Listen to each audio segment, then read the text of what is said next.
and welcome to this second last community update for term one. What a term it's been. But instead of talking about the news of coronavirus and what are we going to do and how things are working, we thought we'd come over and have a look in the new building because this is what awaits us. And as you can see, it's absolutely a hive of activity here as everybody gets ready. Here we've got some people painting our bleachers where our students will be playing on the show court. So I'm here on the bridge. This is the connection from the avenue, which is straight in front of me, straight across to Rosewood Field.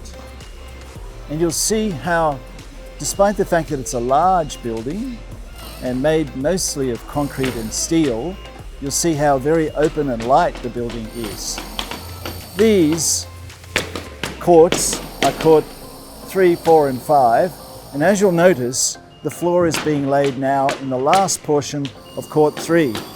And that will provide us, of course, with a beautiful playing surface, properly sprung, floored, and absolutely right for our needs. Right in front of me here is a new cafe that will be being built as one of the last tasks in this space. That'll make a big difference. So the idea is that parents will have their coffee, sit under the lovely awning outside, then come in to watch the games. And there are 5 games that will be happening here at any one time. About 40 games are possible in this space every Saturday. Not only is this space for indoor sports, but of course it's for classrooms. You'll notice in the classrooms now we've done floor to ceiling glass to allow that beautiful outlook across Rosewood Field. But actually it goes beyond into district views and the beautiful blue gum high forest that surrounds this whole region of Sydney. The way the facility is designed is that each court can act discreetly from the other. A large curtain can be lowered mechanically to separate each of the 5 courts so that different PDHPE lessons or routines can occur. On game day, all the curtains come up so that the whole building will be open. The show court will have bleachers made of lovely Tasmanian oak timber. And it will speak well to the timber floor and provide enough accommodation for nearly 400 people to sit and watch a match. Around the outside are places where people can lean and watch games and enjoy the whole environment. Standing, watching a game, glancing one side and another to see the life of the community.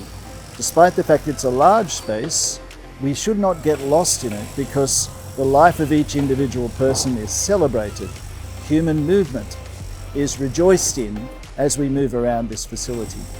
There are large scoreboard screens that of course we can use for other purposes to show video and other material as we require. And of course, finally, the thing that everybody wants to know about is the car park.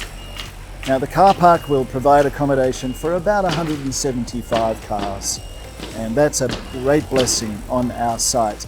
6 points are being placed in that car park for electric vehicles, and we can actually build more of those electric car charging points as the future requirements. And of course, up on the roof of this structure will be wonderful new photovoltaic solar panels that will allow us to feed into the grid sufficient power that we will then draw out to run this centre.